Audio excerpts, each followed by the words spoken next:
Yes, Kenya. Tamu sana, yes, tamu sana. Yes. Yesterday evening, Kalonzo Musyoka hosted Senator Gideon Moi and Nairobi Acting Governor Ann Kananu. After which Kalonzo Musyoka shared that post. Yes. We had a lot of catch up on with Senator Gideon Moi and acting Nairobi Governor Ann Kananu. And then you can see photos there, Kalonzo and Ann Kananu, and then also Kalonzo and Gideon Moi. That was yesterday evening. And this meeting is coming on the backdrop of a meeting, or rather a press statement, that leaders from Ukambani, a section of Kamba leaders, held about one day before that meeting, where they made it clear to Kalonzo that should he support Raila Amolo Odinga, then he will walk that journey alone. That was a day before this meeting of Kalonzo yesterday.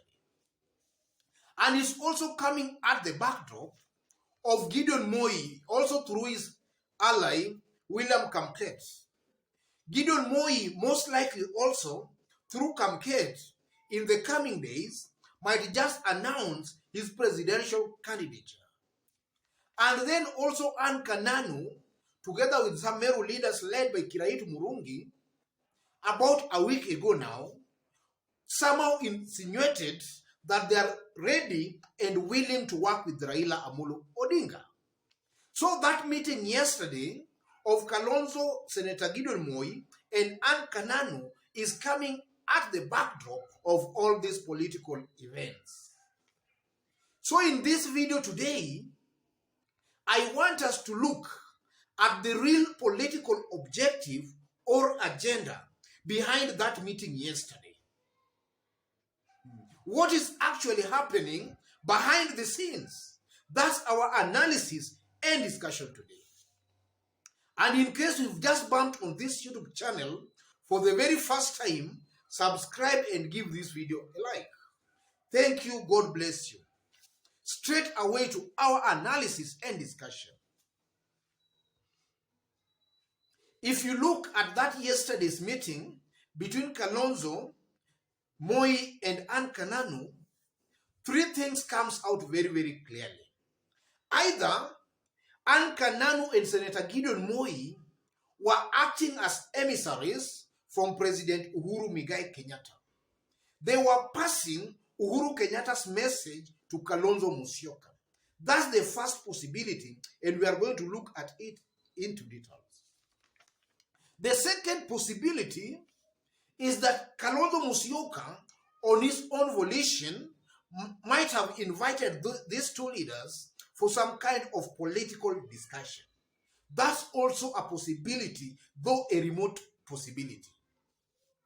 And then the final and third possibility is that these two leaders might have, on their own volition or accord, paid Kalonzo Musyoka a courtesy call. They might have decided to pay Kalonzo a courtesy call. But with that again, it cannot be coincidental that these two leaders just agreed to visit Kalonzo at the same time on the same day. So I want us to have a look at the first possibility, that these leaders might have been sent as emissaries from President Uhuru Kenyatta. You will largely agree with me, ladies and gentlemen, that Gideon Moi cannot make any political undertaking or negotiation without the backing or the blessings of the president. Gideon Moi, from where I sit, has no backbone of his own. He has no political backbone of his own. He's largely being pushed or being carried by the president. And then also, if you look at Ann Kananu is serving as Nairobi acting governor, courtesy to Uhuru and Raila, courtesy to the handshake. Without the handshake of Uhuru and Raila, Ann Kananu could not be serving as an acting governor as of now. So I strongly believe that Ann Kananu is very loyal to the handshake team, to the handshake duo of Raila and Uhuru. And then a very interesting thing about these two leaders again, about Senator Moi and Ann Kananu, is that some times back, when there were wide speculation and rumors that Raila and Uhuru had fallen out, we saw Uhuru paying Raila a courtesy call. It was during that time Raila was sick of COVID and he was recuperating. Uhuru paid Raila a courtesy call, after which we saw Gideon Moi and Uhuru Kenyatta also paying Raila a courtesy call. And then also Ann Kananu followed. In fact, Ann Kananu also presented Raila some 2 goals. So these two politicians, Ann Kananu and Gideon Moi, are very symbolical as far as political discussion and negotiations in this country are concerned. So just a day after Ukambani leaders threatened Kalonzo that if he supports Raila, then he will walk the journey alone, I strongly believe that maybe, just maybe, the president might have sent these 2 emissaries, Senator Gideon Moi and Ann Kananu, maybe to persuade Kalonzo, or maybe to inform Kalonzo that the president really wants Kalonzo Musyoka to work together with Raila Amolo Odinga. I think these 2 leaders were sent to give Kalonzo Musyoka some kind of an assurance. Maybe if they were negotiating and they had not reached a deal, the president maybe wanted to affirm to Kalonzo and confirm to him through these 2 leaders that maybe the deal that Kalonzo wanted might, the president and maybe Raila Amolo Odinga might have accepted that deal. Because behind the scenes, that's how sometimes political negotiations are done. When you see you are not closing a deal, some leaders opt to threaten. And we saw that also in 2013, when Uhuru and Ruto were almost closing a deal. And maybe there were still some issues here. Ruto threatened to work with Raila. In fact, Ruto said that mukiona Raila, mumwambie na mtafuta sana. So the leaders, Ukambani leaders, might have just threatened so that Kalonzo could close a deal maybe was trying to hammer with Raila and Uhuru Muigai Kenyatta. I believe that's the first option and the most likely option. These people were sent to persuade Kalonzo to a political settlement or deal with the duo of Raila and Uhuru Kenyatta. And if there was some pending deals to be closed, maybe the Kalonzo was just assured on that day that the deal is now sealed and closed. The second possibility, though a remote possibility, is that maybe Kalonzo might have also invited these leaders. Kalonzo might, on his own accord, invited these leaders for some kind of political negotiations. But on that, I really don't think whether it can really hold a lot of weight. Because largely, Gideon Moi and Ann Kananu, I strongly believe that they cannot close any political deal without the blessings of the president. So I strongly believe from where I sit that even though if Kalonzo had invited them for some kind of political deal, that dealing must have the blessings of the president. So in a short, that if they closed a deal yesterday, then it simply means that deal has the blessings of the president, which in one way or the other, I highly doubt. And then the third option or possibility, which is also a remote possibility, is that maybe these leaders might have decided on their own accord, as also Kenyan leaders, to pay Kalonzo a courtesy call.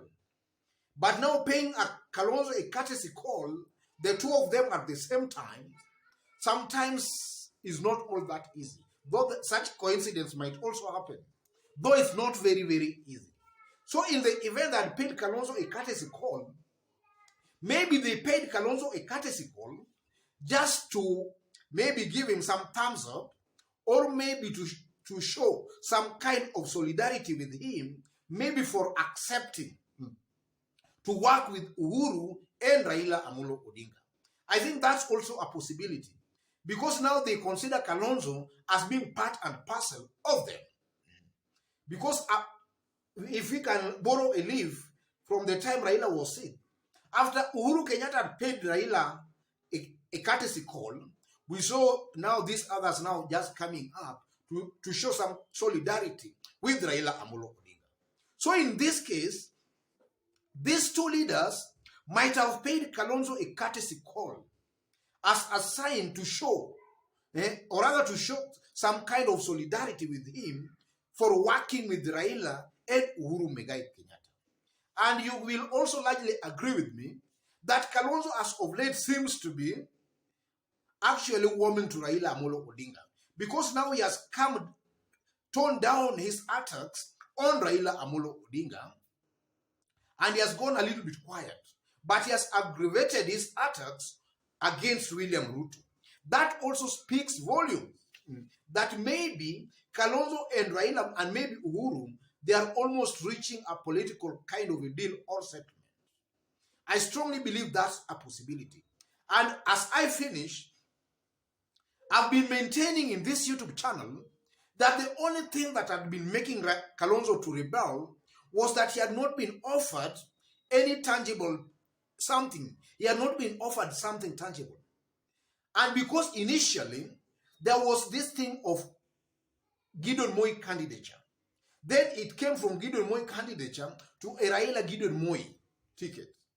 And then that's what has been causing Kalonzo to rebel, I strongly believe. But now with the latest political developments, I think it might have changed to a Raila Kalonzo kind of a ticket. So in this case, Kalonzo might have just been offered maybe the position of a running mate to Raila Amolo Odinga. That's a possibility. That's a possibility with a very high probability.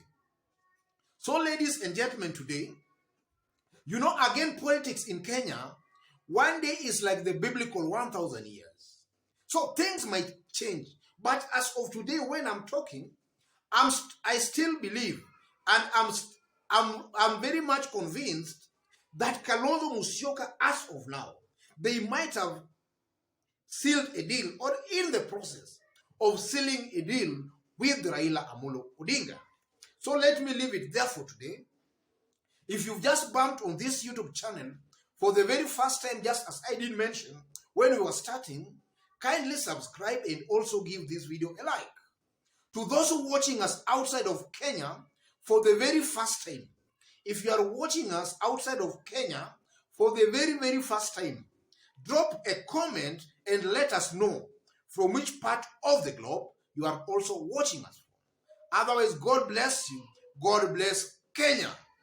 Tamu sana, tamu sana.